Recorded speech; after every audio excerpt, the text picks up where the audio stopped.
അസ്സലാമു അലൈക്കും. അൽഹംദുലില്ലാഹി റബ്ബിൽ ആലമീൻ വസ്സലാത്തു വസ്സലാമു അലാ റസൂലിഹിൽ അമീൻ വഅലാ ആലിഹി വസഹ്ബിഹി അജ്മഈൻ.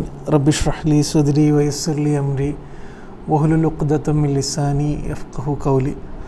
അള്ളാഹു നമ്മുടെ ഇരുത്തം നാളെ മരണപ്പെട്ട് അവൻ്റെ മുന്നിലെത്തുമ്പോൾ നമുക്ക് അനുകൂലമായി വിധി പറയുന്ന നിമിഷങ്ങളിൽ എഴുതി ചേർക്കുമാറാകട്ടെ. ആമീൻ. നമ്മൾ സൂറ ഹഷറാണ് പഠിച്ചുകൊണ്ടിരിക്കുന്നത്. 21 ആയത്തുകളാണ് ഇതുവരെ പഠിച്ചത്. ഈ സൂറത്തിൻ്റെ ഒരു പ്രധാന വിഷയം അള്ളാഹുവിൻ്റെ നിയന്ത്രണമാണ്. നമ്മുടെ ജീവിതത്തിലും പ്രപഞ്ചത്തിലൊക്കെ അള്ളാഹിൻ്റെ നിയന്ത്രണമാണ്. അതുകൊണ്ട് തന്നെ അവനെ അനുസരിക്കണം എന്നുള്ളതിൻ്റെ യുക്തി അതാണ് എന്ന് പറഞ്ഞിട്ട് സൂറത്ത് അങ്ങനെ പോയി. കഴിഞ്ഞ 2 ക്ലാസ്സുകളായിട്ട് നമ്മൾ പഠിച്ചത് നമ്മളെക്കുറിച്ചാണ്, സ്വന്തത്തെക്കുറിച്ച്.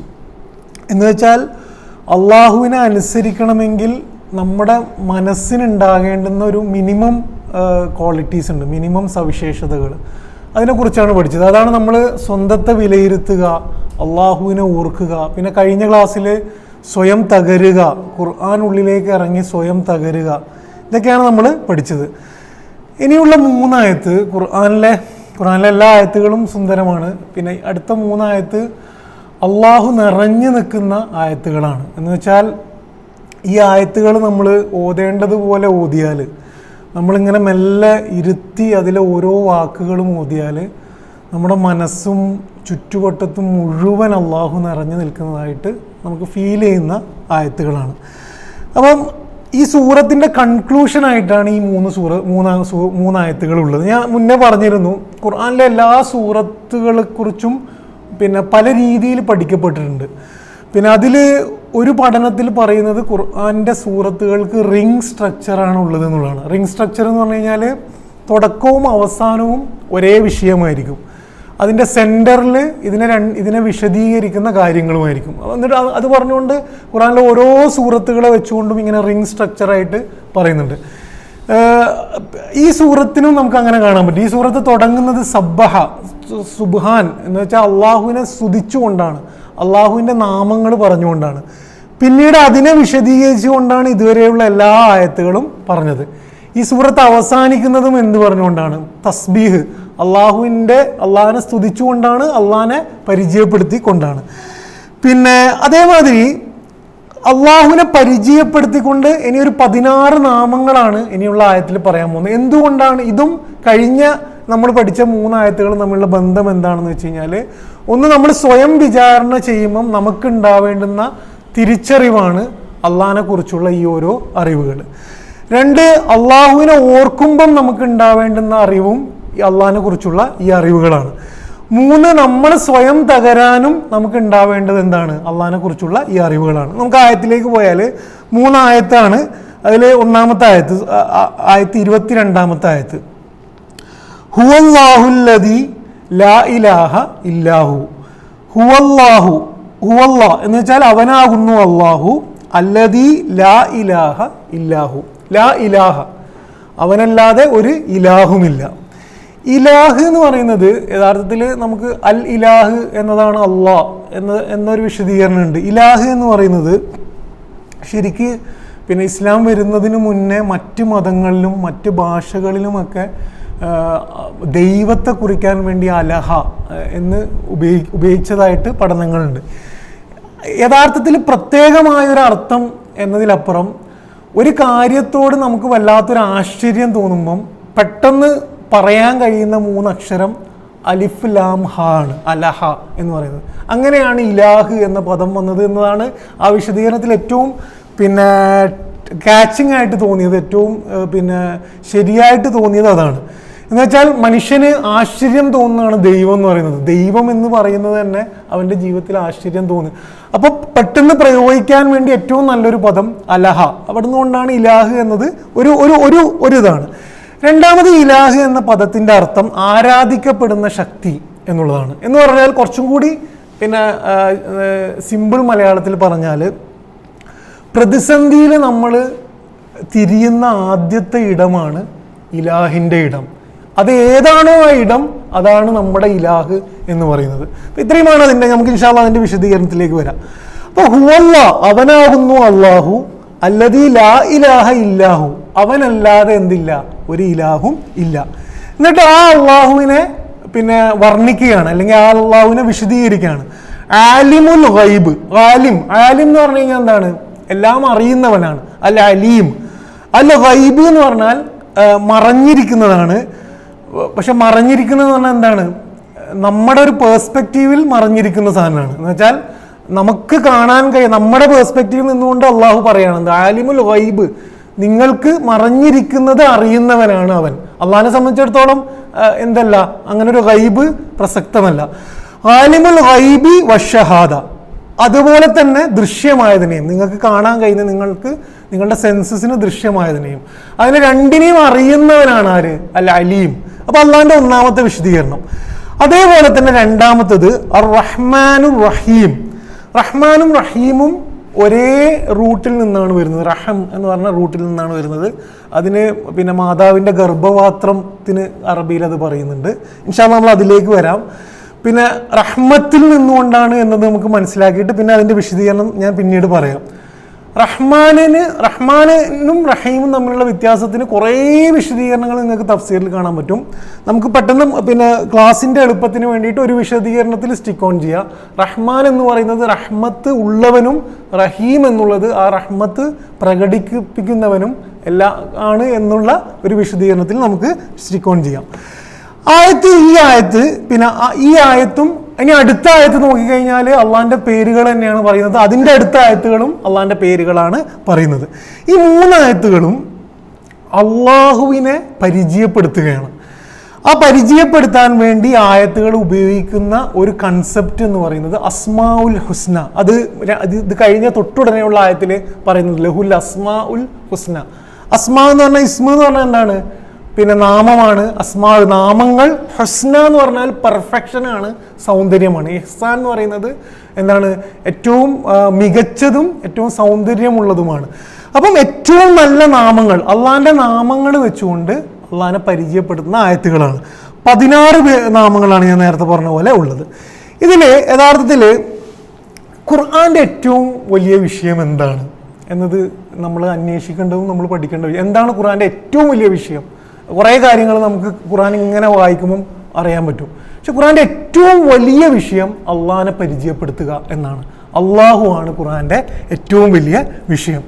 നിങ്ങൾ ഈ ആയത്തുകളുടെ ഒരു സ്പെഷ്യാലിറ്റി നോക്കിക്കഴിഞ്ഞാൽ ഈ ആയത്തുകളിൽ അള്ളാഹിൻ്റെ പേരുകൾ മാത്രമേ ഉള്ളൂ എന്നത് നമുക്ക് ഭയങ്കര സ്പെഷ്യലായി തോന്നുകയാണ്. പക്ഷെ നിങ്ങൾ ഖുർആൻ്റെ എല്ലാ ആയത്തുകളും എടുത്തിട്ട് അതിൻ്റെ വിശദീകരണങ്ങൾ കട്ട് ചെയ്താൽ പിന്നെ കിട്ടുന്നത് അള്ളാഹിൻ്റെ നാമങ്ങൾ മാത്രമാണ്. എന്ന് വെച്ചാൽ ഖുർആന്റെ എല്ലാ ആയത്തുകളും ഈ ആയത്തിനെ പോലെ തന്നെയാണ്. പക്ഷേ ആ ആയത്തുകളുടെയൊക്കെ സവിശേഷത എന്താണ്? ഒരു കാര്യം ഇങ്ങനെ പറയും, ആ കാര്യം ഇപ്പം പരലോകത്തെ കുറിച്ച് ഇങ്ങനെ പറഞ്ഞിട്ട് അവസാനം എന്ത് പറയും? അലീമുൻ ഹക്കീം, റഹീമുൻ ഗഫൂർ എന്ന് പറഞ്ഞിട്ട് ഇങ്ങനെ പറയും. നിങ്ങൾ ഖുർആന്റെ എല്ലാ ആയത്തുകളും എടുത്തിട്ട് അതിന്റെ വിശദീകരണങ്ങൾ ഇങ്ങനെ കട്ട് ഓഫ് ചെയ്ത് കഴിഞ്ഞാൽ പിന്നെ കിട്ടുന്നത് എന്താണോ ആ ശൈലിയാണ് ഈ 3 ആയത്തുകൾ ഉള്ളത്. എന്ന് വെച്ചാൽ എല്ലാ ആയത്തുകളുടെയും ഒരു കാമ്പ് അള്ളാഹുവാണ്, അള്ളാഹിനെ പരിചയപ്പെടുത്തലാണ്. ഞാൻ പറഞ്ഞ പോലെ അസ്മാഉൽ ഹുസ്ന എന്നതാണ് പിന്നെ ഖുർആൻ തന്നെ അതിനുപയോഗിക്കുന്നത്. ഇസ്മ എന്ന് പറയുന്നത് നാമമാണ്. പക്ഷെ നമുക്ക് പേര് എന്ന് പറയുമ്പോൾ നമുക്കൊരു ഐഡിയ ഉണ്ട്.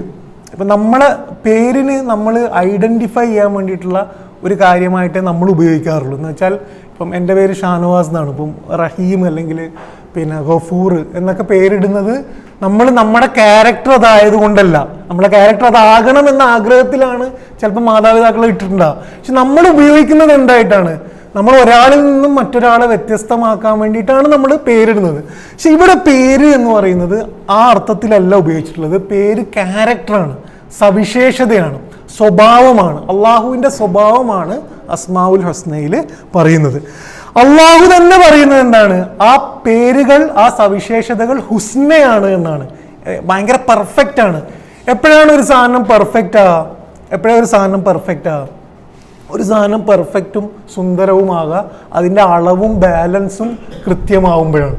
നമ്മളൊരു മുഖം നല്ല സുന്ദരമാണെന്ന് പറയുന്നത് അതിൻ്റെ എല്ലാ ഫീച്ചേഴ്സും കൃത്യമാവുമ്പോഴാണ്. അള്ളാഹിൻ്റെ പേരുകൾ അസ്മാഉൽ ഹുസ്ന ആകുന്നത് നിങ്ങൾ ആ പേരുകളിലൂടെ പോയാൽ അതിൽ കോപമുണ്ട്, അതിൽ സ്നേഹമുണ്ട്, അതിൽ കാരുണ്യമുണ്ട്, അതിലെല്ലാമുണ്ട്. എല്ലാം ബാലൻസ്ഡ് ആണ് അള്ളാഹിന്റെ പേരുകൾ. ആ പേരുകൾ ഇങ്ങനെ വെച്ച് കഴിഞ്ഞാൽ എല്ലാം അതിലെന്തുണ്ട്, അറിവുണ്ട്. അതേപോലെ തന്നെ അങ്ങനെ എല്ലാ കാര്യങ്ങളും അതിലുള്ളത് കൊണ്ടാണ് അതിനെ അസ്മാഉൽ ഹുസ്ന എന്ന് പറയുന്നത്. എന്തുകൊണ്ടാണ് അള്ളാഹുവിനെ അള്ളാഹിന്റെ നാമങ്ങൾ വെച്ചുകൊണ്ട് പരിചയപ്പെടുത്തുന്നത് എന്നതിനുള്ള വളരെ സിമ്പിൾ ഉത്തരമാണ്, അള്ളാഹിനെ നമുക്ക് കാണാൻ കഴിയില്ല എന്നുള്ളത്. അള്ളാഹിനെ നമുക്ക് കാണാൻ കഴിയില്ല ഈ ജീവിതത്തിൽ. പക്ഷെ അള്ളാഹുവിനെയാണ് നമ്മൾ കാണേണ്ടത്. എന്ന് വെച്ചാൽ അള്ളാഹിനെ അറിഞ്ഞാലേ നമുക്ക് ആദ്യത്തെ സ്റ്റെപ്പ് പോലും മുന്നോട്ട് വെക്കാൻ കഴിയുള്ളൂ. അള്ളാഹിനെ തന്നെ പരിചയപ്പെടുന്നത് അവന്റെ സ്വഭാവങ്ങളിലൂടെയാണ്. ആ സ്വഭാവങ്ങൾ നമ്മൾ ഓരോന്നും അറിയുമ്പോൾ നമ്മുടെ മനസ്സിലൊരു പിക്ചർ രൂപപ്പെടും. ആ പിക്ചറാണ് നമ്മുടെ മനസ്സിലെ അള്ളാഹു എന്ന് മാത്രമല്ല, നിങ്ങൾ യഥാർത്ഥത്തിൽ തന്നെ ചിന്തിച്ചാൽ ഒരാളെ നമുക്കറിയാൻ അയാളെ സ്വഭാവം വെച്ചിട്ടാണ് നമ്മൾ മെമ്മറിയിൽ പോലും സ്റ്റോർ ചെയ്യൽ ഓരോരുത്തരുടെ സ്വഭാവം വെച്ചിട്ടാണ്. അപ്പൊ അള്ളാഹുവിനെ പരിചയപ്പെടുത്തുന്നത് എന്ത് വെച്ചുകൊണ്ടാണ്? അവന്റെ സ്വഭാവങ്ങൾ വെച്ചുകൊണ്ടാണ്. എന്താണ് ഈ 3 ആയത്തുകളുടെയും ലക്ഷ്യമെന്ന് ആ 3 ആയത്തുകളിൽ തന്നെ ഉണ്ട്. ഈ ആയത്തിലല്ല, അതിന് തൊട്ടുടനെയുള്ള 2 ആയത്തിലും എന്തിനാണ് അള്ളാഹിന്റെ നാമങ്ങൾ നമുക്ക് പരിചയപ്പെടുന്നതെന്ന് അള്ളാഹ് തന്നെ പറയുന്നുണ്ട്. അതിൽ 24-ാമത്തെ ആയത്തിൽ അള്ളാഹു പറയുന്നത് യുസബ്ബിഹു ലഹു മാഫിസ് സമാവാതി വൽ അർള്. യുസബ്ബിഹു ലഹു മാഫിസ് സമാവാതി വൽ അർള് 24-ാമത്തെ ആയത്തിൽ. എന്ന് വെച്ചാൽ അള്ളാഹുവിനെ പ്രപഞ്ചത്തിലെ എല്ലാ സൃഷ്ടിപ്പുകളും എന്ത് ചെയ്യുന്നു? തസ്ബീഹ് ചെയ്യുന്നു, സ്തുതിക്കുന്നു എന്നത് പറഞ്ഞു തരാൻ വേണ്ടിയിട്ടാണ് അള്ളാഹിന്റെ സവിശേഷതകൾ നമുക്ക് പറഞ്ഞു തരുന്നത്. എന്ന് വെച്ചാൽ ഈ പ്രപഞ്ചം, തസ്ബീഹിനെ കുറിച്ച് നമ്മൾ പഠിച്ചിരുന്നു. എന്താണ് നമ്മൾ പഠിച്ചത്? തസ്ബീഹ് എന്ന് പറഞ്ഞാൽ എന്താണ്? പ്രായോഗികമായിട്ട് എന്താണ്? അള്ളാഹിനെ അനുസരിക്കലാണ്.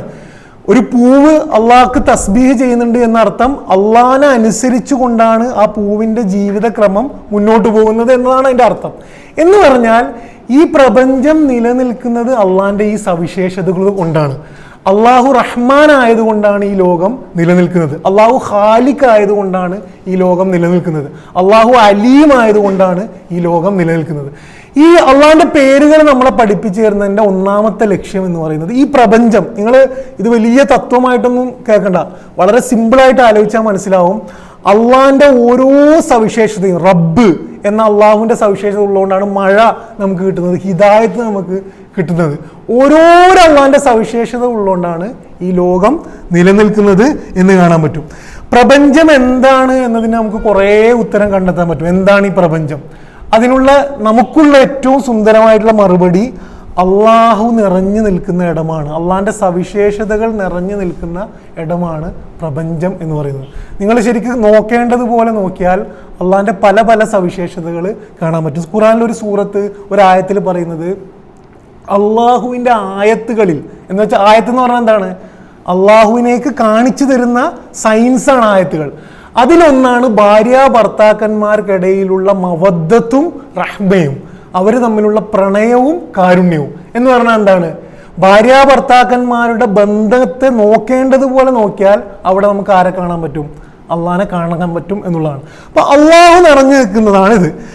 ഇനി രണ്ടാമത് അള്ളാഹിന്റെ സവിശേഷതകൾ പറയാനുള്ള കാരണം ഈ ആയത്ത്, അടുത്ത ആയത്ത് പറയുന്നത് 23-ാമത്തെ ആയത്തില് സുബ്ഹാനല്ലാഹി അമ്മാ യുശ്രികൂൻ എന്നാണ്. സുബ്ഹാനല്ലാഹി അമ്മാ യുശ്രികൂൻ എന്ന് പറഞ്ഞാല് അള്ളാഹു നിങ്ങൾക്ക് പങ്കു ചേർക്കുന്നതിൽ നിന്നും പരിശുദ്ധനാണ്. എന്ന് വെച്ചാൽ അള്ളാഹിന്റെ ഈ ഒരൊറ്റ സവിശേഷതയിലും നമുക്ക് എന്ത് ചെയ്യാൻ കഴിയില്ല? മറ്റൊരാളെ പങ്കു ചേർക്കാൻ കഴിയില്ല. അപ്പൊ എന്താണ് പറയുന്നത്?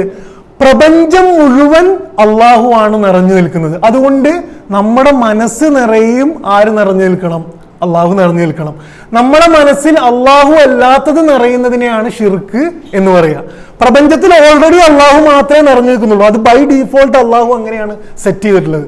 സൃഷ്ടികൾക്ക് ചിന്തിക്കാനുള്ള കഴിവുണ്ട്. ആ ചിന്തക്കും സ്വാതന്ത്ര്യം അനുസരിച്ച് നമുക്ക് എന്ത് തീരുമാനിക്കാം? നമ്മുടെ മനസ്സെന്ന പ്രപഞ്ചത്തിൽ അള്ളാഹു നിറഞ്ഞു നിൽക്കണോ വേണ്ടേ എന്ന് നമുക്ക് തീരുമാനിക്കാം. അങ്ങനെയല്ല, അള്ളാഹു നിങ്ങളുടെ മനസ്സിൽ നിറഞ്ഞു നിൽക്കണം എന്നതാണ് അതുകൊണ്ട് അള്ളാഹു പഠിപ്പിക്കുന്ന രണ്ടാമത്തെ കാരണം. ക്ലിയർ അല്ലേ? ക്ലിയർ ആണല്ലോ. ഇനി അള്ളാഹിനെ അറിഞ്ഞിട്ടാണ് ഇസ്ലാം തന്നെ തുടങ്ങേണ്ടത് എന്നതാണ് അള്ളാഹു ഖുർആനിലൂടെ പഠിപ്പിക്കുന്ന ഒരു വളരെ പ്രധാനപ്പെട്ട അല്ലെങ്കിൽ എല്ലാ കാഴ്ചപ്പാടുകളും, എല്ലാ നിലപാടുകളും, എല്ലാ സ്വഭാവങ്ങളും, നമ്മുടെ ചിന്തന്റെ എല്ലാ കാര്യങ്ങളും തെറ്റും. അള്ളാഹിനെ വെച്ച് തുടങ്ങിയിട്ടില്ലെങ്കിൽ ബാക്കി എല്ലാം എന്ത് ചെയ്യും? അതനുസരിച്ചിട്ട് ചുറ്റും. നമ്മുടെ ഒരു പ്രശ്നം എന്താ വെച്ച് കഴിഞ്ഞാല്, നമ്മുടെ പ്രശ്നം എന്ന് വെച്ചാൽ നമ്മളും മുസ്ലിങ്ങളും അല്ലാത്തവരുടെയൊക്കെ പ്രശ്നം, നമ്മൾ കാണുന്നതിൽ നിന്ന് ചിന്തിച്ച് തുടങ്ങുകയാണ് ചെയ്യുക. എന്ന് വെച്ചാൽ കോസിനെ കുറിച്ച് ചിന്തിക്കാതെ എഫക്റ്റ് കണ്ടിട്ട് അതിലിങ്ങനെ ചുറ്റിക്കറങ്ങിയിട്ട് അത് വെച്ച് നിലപാടെടുത്തിട്ട് ഇങ്ങനെ മുന്നോട്ട് പോകും. എന്തുകൊണ്ട് ഇതുണ്ടായി എന്നതിനെ കുറിച്ച് ചിന്തിക്കാതെ എന്താണോ ഉണ്ടായത് അത് കണ്ടിട്ട് എന്ത് ചെയ്യും? അള്ളാഹ് പറയുന്നത് അങ്ങനെയല്ല. ആദ്യം ചിന്തിക്കേണ്ടത് അതിന്റെ കോസാണ്. ആ കോസ് എന്താണ്? അള്ളാഹു ആണ്.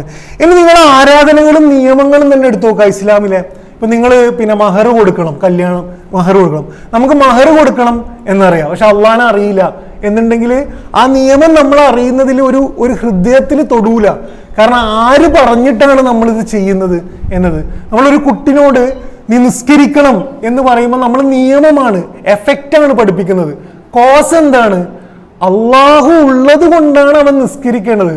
അപ്പൊ അള്ളാഹ് ആരാണ് എന്ന് പഠിപ്പിച്ച് തുടങ്ങിയാലേ ഇസ്ലാമിലെ എല്ലാ കാര്യങ്ങളും എന്ത് ചെയ്യുള്ളൂ, ശരിയാവുകയുള്ളൂ എന്ന് കാണാൻ പറ്റും. നമ്മുടെ മറ്റൊരു പ്രശ്നം, ഞാനിത് മുന്നേയും പറഞ്ഞിരുന്നു, നമ്മുടെ മറ്റൊരു പ്രശ്നം, ഇത് നമ്മളെ വലിയ പ്രശ്നമാണ്. അള്ളാഹ് എന്ന വിഷയം നമ്മൾ വളരെ വൈകാരികമായിട്ടാണ് വൈകാരികമായിട്ട് കേൾക്കുക. അപ്പം ഞാനിപ്പോൾ ക്ലാസ് എടുക്കുമ്പം അള്ളാഹു എന്ന് പറയുമ്പോൾ നമുക്ക് ഭയങ്കര വൈകാരികമായിട്ടാണ് നമ്മൾ എടുക്കുക. അതങ്ങനെ എടുക്കണം. അള്ളാഹ് എന്ന് പറയുമ്പോൾ നമുക്ക് ഭയങ്കരമായിട്ട് ഫീൽ ചെയ്യണം. പക്ഷെ അള്ളാഹു എന്നുള്ളത് ഒരു അറിവിൻ്റെ വിഷയം കൂടിയാണ്. എന്ന് വെച്ചാൽ നമ്മൾ ഭയങ്കര വൈകാരികമായതുകൊണ്ട് മാത്രം നമുക്ക് അള്ളാഹിനെ അറിയില്ല. അന്വേഷിച്ച് അള്ളാഹ് ആരാണ്, അള്ളാഹ് ഉണ്ടോ, അള്ളാഹ് അൽ അലീമാണ്, അള്ളാഹ് അൽ ഖബീറാണ് എന്നുള്ളത് അറിവിൻ്റെ വിദ്യാഭ്യാസത്തിൻ്റെ നമ്മൾ അന്വേഷിച്ച് കണ്ടെത്തേണ്ട ഒരു വിഷയം കൂടിയായിട്ട് നമ്മൾ എടുത്താലേ എന്ത് ചെയ്യുള്ളൂ, നമുക്കിത് ക്ലിയർ ആവുള്ളൂ. നമ്മൾ ആയത്തിലേക്ക് വന്നാൽ ഈ ആയത്തിൽ പറയാണ് ഹുവല്ലാഹുല്ലദീ ലാ ഇലാഹ ഇല്ലാ ഹുവ. ഹുവല്ലാഹ് എന്ന് പറഞ്ഞാൽ അള്ളാഹ് എന്താണ്? തേർഡ് പേഴ്സൺ ആണ്. അള്ളയല്ല പറയുന്നതായിട്ടാണ് ഇവിടെ പറയുന്നത്. അള്ളാഹിനെ കുറിച്ച് ആരോ പറയുന്നതായിട്ടാണ് എന്തത് ഹുവല്ലാഹ്, അവനാകുന്നു അള്ളാഹ്. അള്ളാഹിന്റെ കലാമാണ് ഖുർആൻ, അള്ളാഹുവിൻ്റെതാണ്, അള്ളയാണ് ഈ ഖുർആൻ പറയുന്നത്. പക്ഷെ അള്ളാഹിനെ കുറിച്ചാണ് എന്ത് ചെയ്യുന്നത്? ഹുവല്ലാഹ്, അവനാകുന്നു അള്ളാഹ് എന്ന് പറയുന്നത്. അപ്പൊ ആരത് പറയുന്നത്? ആരാണിത് പറയുന്നത് എന്നത് ഇത് ഖുർആന്റെ ഒരു ശൈലിയാണ്. നിങ്ങൾ ഫാത്തിഹ ശ്രദ്ധിച്ചാല് ഫാത്തിഹയിൽ എന്താ ചെയ്യുന്നത്? ഫാത്തിഹയിൽ അള്ളാഹിനോട് പ്രാർത്ഥിക്കുകയാണ്. പക്ഷെ ആ പ്രാർത്ഥന നമ്മൾ പറയുന്നതായിട്ട് അള്ളാഹ് ഖുർആൻ ശൈലി പറയണം. എന്ന് വെച്ചാൽ നമ്മൾ എന്താണോ പറയേണ്ടത് നമ്മൾ പറയുന്നതായിട്ട് ഫാത്തിഹ റഹ്മാൻ റഹീം മാലിക് യൗമിദ്ദീൻ ഇയ്യാക നഅബുദു, ഇതാരാ പറയുന്നത്? ശരിക്കാരാ പറയുന്നത്? അള്ളാഹു ആണ്. പക്ഷെ ആര് പറയുന്നത് പോലെയാണ് പറയുന്നത്? നമ്മൾ പറയുന്ന പോലെയാണ്. നമ്മൾ എന്താണോ പറയേണ്ടത് അത് നമ്മുടെ നാക്കിൽ അള്ളാഹു സ്നേഹത്തോടെ ഇട്ട് തരുന്നതാണ് ഇത്. എന്ന് വെച്ചാൽ ഈ ആയത്ത് നമ്മൾ അള്ളാഹിനെ തിരിച്ചറിഞ്ഞു കഴിഞ്ഞാൽ നമ്മൾ തന്നെ പറയും, അല്ലെ നമ്മൾ പറയണം, നമ്മൾ ആ പറയുന്ന നിലവാരത്തിൽ എത്തണം. എന്താ നമ്മൾ പറയേണ്ടത്? ഹുവല്ലാഹ്, അവനാകുന്നു അള്ളാഹു, ലാ ഇലാഹ ഇല്ലാഹു, അവനല്ലാതെ ഒരു ഇലാഹില്ല എന്നുള്ളത്. അപ്പോൾ ഇതാണ് ഒന്നാമത്. രണ്ടാമത് ഈ ആയത്ത് പറയുന്നത് ലാ ഇലാഹ ഇല്ലാഹു എന്നാണ്. ലാ ഇലാഹ ഇല്ലാഹു, അവനല്ലാതെ ഒരു ഇലാഹില്ല. ഇലാഹ് എന്നതിൻ്റെ അർത്ഥം ഞാൻ ഓൾറെഡി പറഞ്ഞു ഇലാഹ് എന്താണ് എന്നുള്ളത്. ഇലാഹ് എന്ന ഒരു അള്ളാഹിൻ്റെ പേരാണ്. ആ പേരിൻ്റെ വിശദീകരണമാണ് ബാക്കി എല്ലാ പേരുകളും. അള്ളാഹു എന്ന പേരിൻ്റെ വിശദീകരണമാണ് ബാക്കി എല്ലാ പേരുകളും. ഞാൻ പറഞ്ഞതുപോലെ നമ്മൾ പ്രതിസന്ധിയിൽ തിരിയുന്ന ആദ്യത്തെ ഇടം ഏതാണോ അതാണ് ഇലാഹ് എന്ന് പറഞ്ഞാൽ അതിൻ്റെ അർത്ഥം എന്താ? നമുക്ക് പല ഇലാഹുകളും സാധ്യമാണ് എന്നാണ്. ബൈ ഡീഫോൾട്ട് അള്ളാഹു നമ്മുടെ ഇലാഹ ആവൂല എന്നുള്ളതാണ്. അതുകൊണ്ടാണ് ലാ ഇലാഹ കഴിഞ്ഞിട്ടേ ഇല്ലല്ലാ എന്നുള്ളത് സാധ്യമാവുക പോലും ചെയ്യുള്ളൂ. നമുക്ക് പ്രതിസന്ധിയിൽ ആദ്യം തിരിയാൻ തോന്നുന്ന ഇടമാണെന്ത്? ഇലാഹ്. അറബിയിൽ സ്നേഹത്തിന് കുറേ പദങ്ങളുണ്ട്. അതിലൊന്ന് വലഹ എന്നാണ്. വലഹ് എന്ന് പറഞ്ഞു കഴിഞ്ഞാൽ നമ്മളെ വല്ലാണ്ട് സ്നേഹിക്കുന്ന ആള് ഇല്ലാതാകുമ്പോൾ ഉണ്ടാകുന്ന മനസ്സിൻ്റെ അവസ്ഥയാണ് വലഹ് എന്ന് പറയുന്നത്.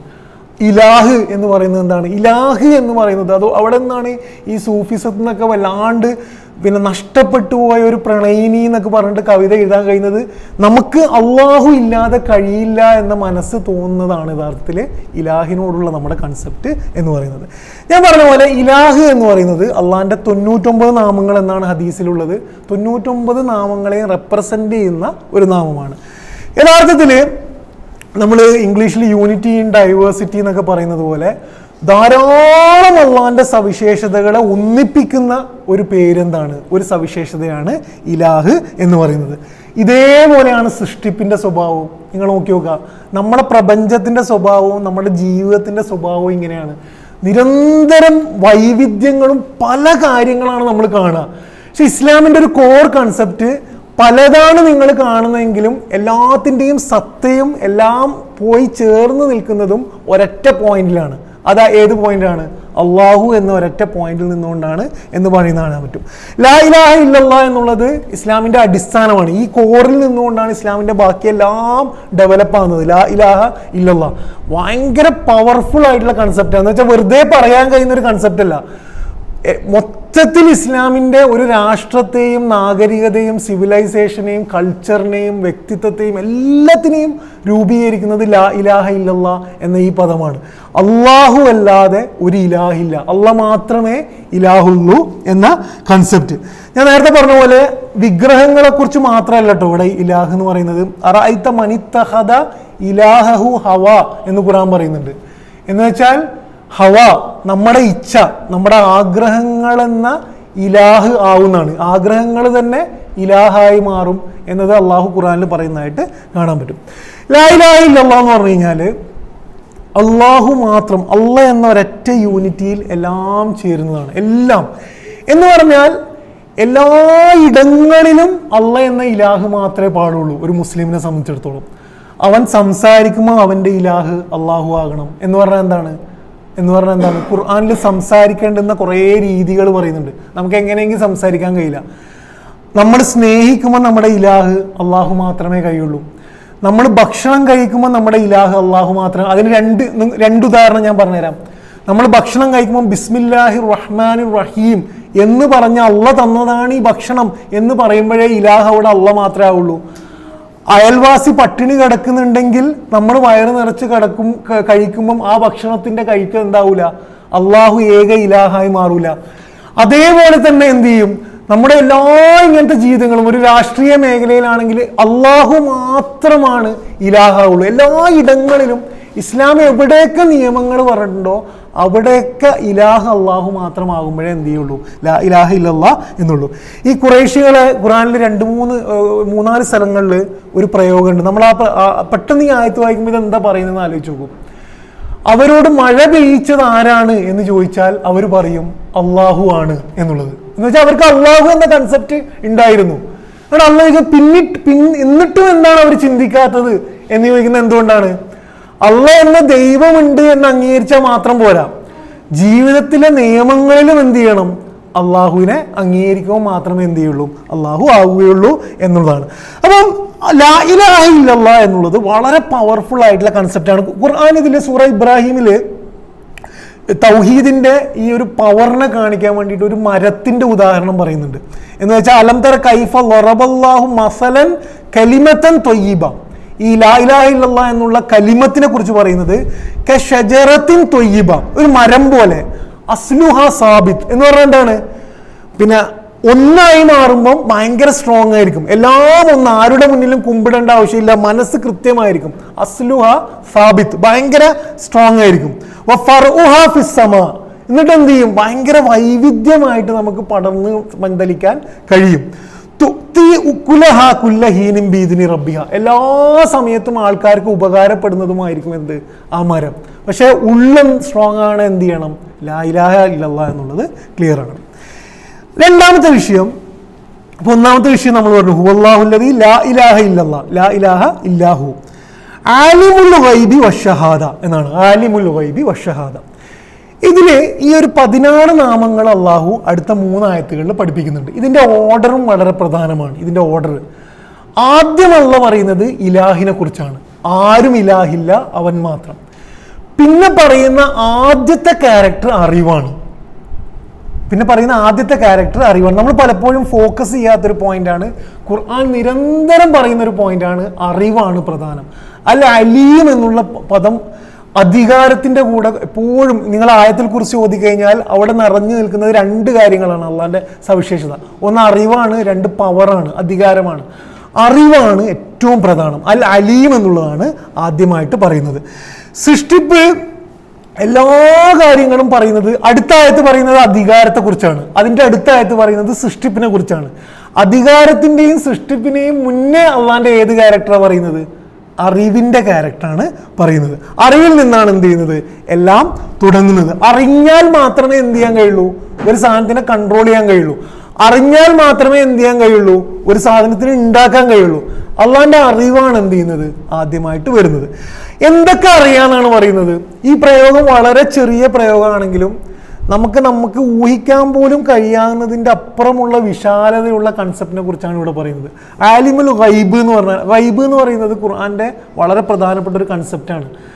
ഗൈബ് എന്ന് പറയുന്നത് മറഞ്ഞിരിക്കുന്നതാണ്. നമ്മുടെ കണ്ണിൽ നിന്നും അറിവിൽ നിന്നും മറഞ്ഞിരിക്കുന്നത് ഗൈബ്. ഗൈബ് അറിയാതെ നിങ്ങൾക്ക് ഇസ്ലാമിൻ്റെ ഒന്നും മനസ്സിലാവില്ല. ഇസ്ലാമിലെ 6 അടിസ്ഥാന കാര്യങ്ങളും മറഞ്ഞിരിക്കുന്നതാണ്. സ്വർഗം, ഖദർ, വഹി, പിന്നെ പരലോകത്തെ കുറിച്ച് ഞാൻ പറഞ്ഞു, കിതാബ്, അതേപോലെ തന്നെ എന്താണ് മലക്കുകൾ, പിന്നെ അള്ളാഹു, എല്ലാം എന്താണ്, ഗൈബാണ്. ഗൈബിൽ വിശ്വസിക്കാതെ, മറഞ്ഞിരിക്കുന്നത് ഉണ്ട് എന്ന് വിശ്വസിക്കാതെ നമുക്ക് എന്ത് ചെയ്യാൻ കഴിയില്ല, ഇസ്ലാം മുസ്ലിമായിട്ട് തുടങ്ങാൻ പോലും കഴിയുകയില്ല. എന്ന് മാത്രമല്ല, പ്രപഞ്ചത്തിന്റെ അടിസ്ഥാന ഗൈബാണ്. നമ്മൾ പലപ്പോഴും കരുതുന്ന നമ്മുടെ ഒരു തെറ്റിദ്ധാരണ, എനിക്കിത് ക്ലിയർ ആയത് സൂറ ജിന്ന് പഠിച്ചപ്പോഴാണ്. സൂറ ജിന്ന് പഠിക്കുമ്പോൾ നമുക്ക് മനസ്സിലാവുന്ന ഒരു കാര്യം, ജിന്നുകൾ മാത്രമുണ്ട് എന്നല്ല സൂറത്ത് പറയുന്നത്, ജിന്നുകളും കൂടി ഉള്ളൊരു ലോകം ഇനിയും ധാരാളം വിശാലമാണ്. അൽഹംദുലില്ലാഹി റബ്ബിൽ ആലമീൻ. എന്ന് വെച്ചാൽ ഗൈബല്ലാത്തതാണ് കുറവും, ഗൈബാണ് ഏറ്റവും കൂടുതലും. അദൃശ്യമായതും നമുക്ക് അറിയാത്തതുമാണ് കൂടുതൽ. അറിഞ്ഞത് എന്തുള്ളൂ, വളരെ കുറവുള്ളൂ. ആ അറിയാത്തതും അറിഞ്ഞതും അറിയുന്നവനാണ് ആര്, അള്ളാഹു എന്ന് പറയുന്നത് ഭയങ്കരമായിട്ടുള്ള ഒരു പ്രയോഗമാണ്. 2-3 വിഷയങ്ങളും എടുത്തു നോക്കി കഴിഞ്ഞാൽ, ഇപ്പൊ സ്പേസിനെ കുറിച്ച് എടുത്തു വെച്ചാൽ ശാസ്ത്രം തന്നെ കണ്ടുപിടിച്ച ഒരു അറ്റമുണ്ട്, ഒരു ലിമിറ്റ് ഉണ്ട്. അതിനുശേഷമുള്ള ധാരാളം ഗൈബുകൾ ഇനിയും കണ്ടുപിടിക്കുമായിരിക്കാം. അത് നമ്മുടെ മനസ്സിനെ കുറിച്ച് ആലോചിച്ച് നോക്കുക. നമുക്ക് അറിയുന്നതിനേക്കാൾ അറിയാത്തതാണ് എന്ത്, കൂടുതൽ. സംഭവങ്ങളെ കുറിച്ച് ആലോചിച്ച് നോക്കുക. നമുക്ക് അറിയുന്നതിനേക്കാൾ അറിയാത്തതാണ് എന്ത്, കൂടുതൽ എന്നുള്ളത് ഗൈബാണ്. എന്ത്, ഷഹാദത്തിനേക്കാൾ കൂടുതൽ ഗൈബാണ് എന്ന് കാണാൻ പറ്റും. ഇനി റിലേറ്റീവ് ആയിട്ടുള്ള ഗൈബുണ്ട്. എനിക്കറിയുന്നതും നിങ്ങൾക്ക് അറിയാത്തതുമുണ്ട്. ഈ റൂമിന്റെ ഉള്ളിലുള്ളത് അറിയുന്നതും പുറത്തുള്ളവർക്ക് അറിയാത്തതുമുണ്ട്. അപ്പം നമ്മളെ സംബന്ധിച്ചിടത്തോളം ഗൈബ് എന്ന് പറയുന്നത് നമ്മുടെ റിയാലിറ്റിയാണ്, ജീവിക്കുന്ന റിയാലിറ്റിയാണ്.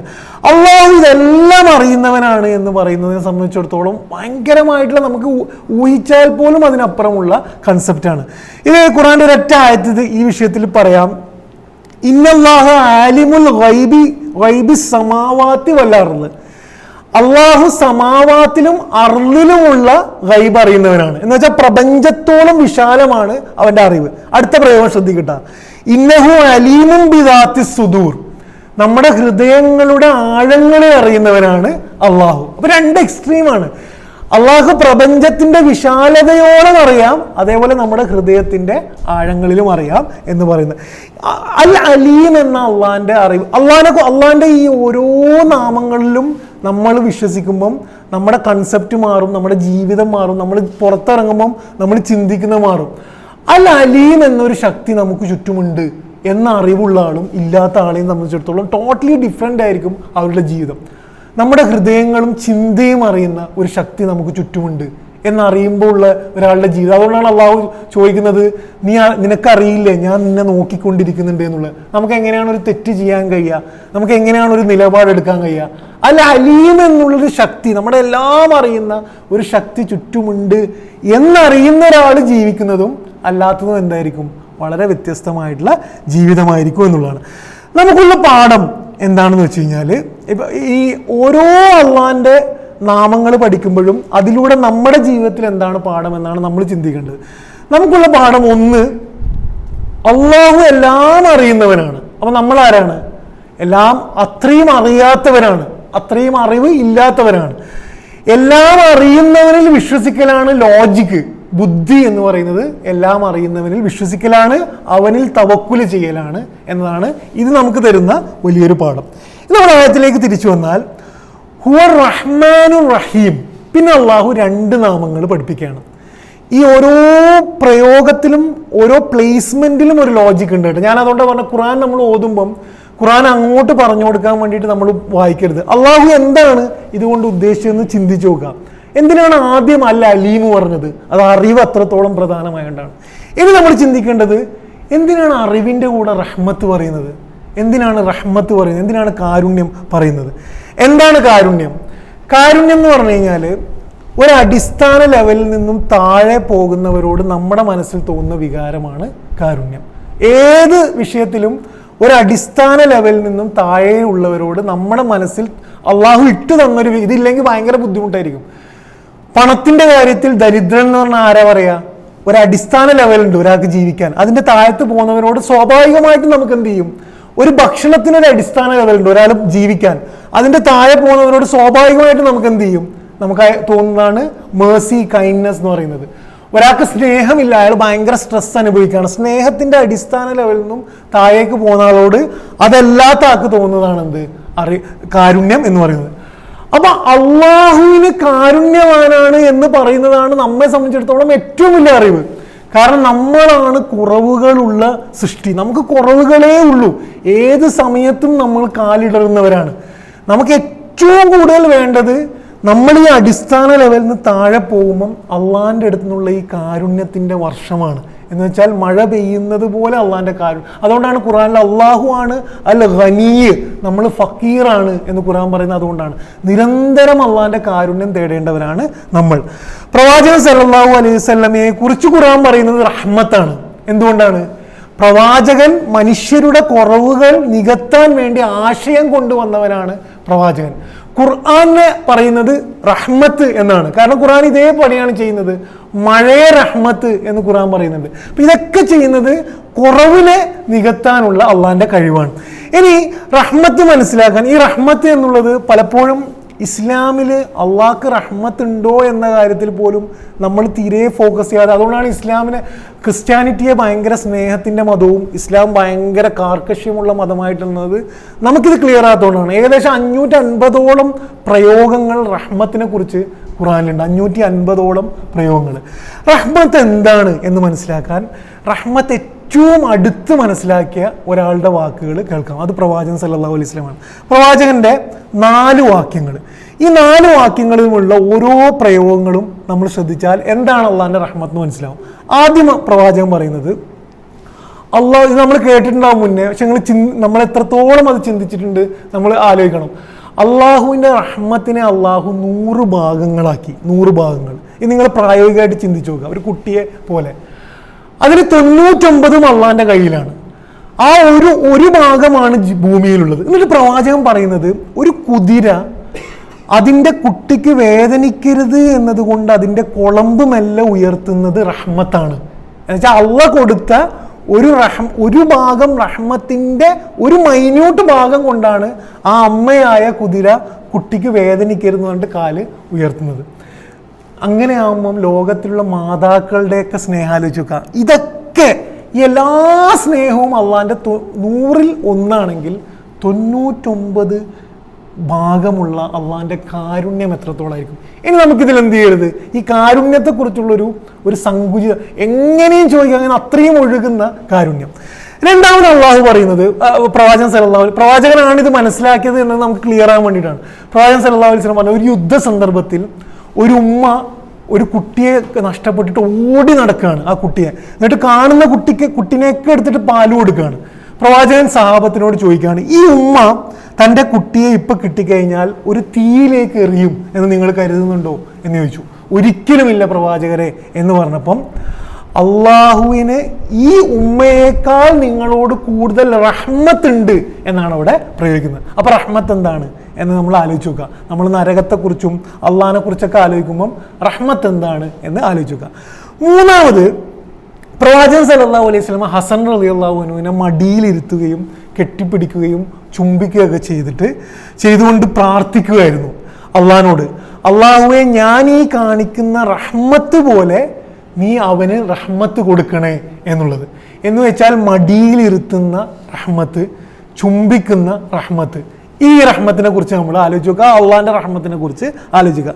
ഏറ്റവും അവസാനം പ്രവാചകൻ സല്ലല്ലാഹു അലൈഹി വസല്ലമ പിന്നെ ഒരു അറബി ഭയങ്കര ആത്മവിശ്വാസത്തോടു കൂടി പറയുകയാണെന്ത്, ഞാൻ എൻ്റെ കുട്ടിയെ ഇതുവരെ പെണ്ണുങ്ങളെ പോലെയൊന്നും ഞാൻ ചുംബിക്കാറില്ല എന്ന് പറഞ്ഞപ്പം പ്രവാചകൻ സല്ലല്ലാഹു അലൈഹി വസല്ലമ പറയുന്നത്, പിന്നെ എന്താണ്, റഹ്മത്ത് കാണിക്കാത്തവരോർക്ക് എന്തുണ്ടാവില്ല, റഹ്മത്ത് ഉണ്ടാവുകയില്ല എന്നുള്ളത്. എന്താണെന്ന് വെച്ചാൽ ചുംബിക്കൽ എന്താണ്, ഒരു കുട്ടിയെ ചുംബിക്കൽ റഹ്മത്താണ്. ഇതാണ് അള്ളാഹു റഹ്മാനും റഹീമുമാണ് എന്ന് പറയുമ്പോൾ നമുക്ക് ഉണ്ടാവേണ്ടുന്ന റഹ്മത്തിന്, ഇത് ആലോചിക്കുമ്പോൾ എന്തോ ഒരു ഡ്രൈ കൺസെപ്റ്റിനെ ആലോചിച്ചാൽ നമുക്ക് അള്ളാഹിനെ ഇഷ്ടപ്പെടാൻ കഴിയില്ല, അള്ളാഹിനെ നമുക്ക് മനസ്സിലാവില്ല.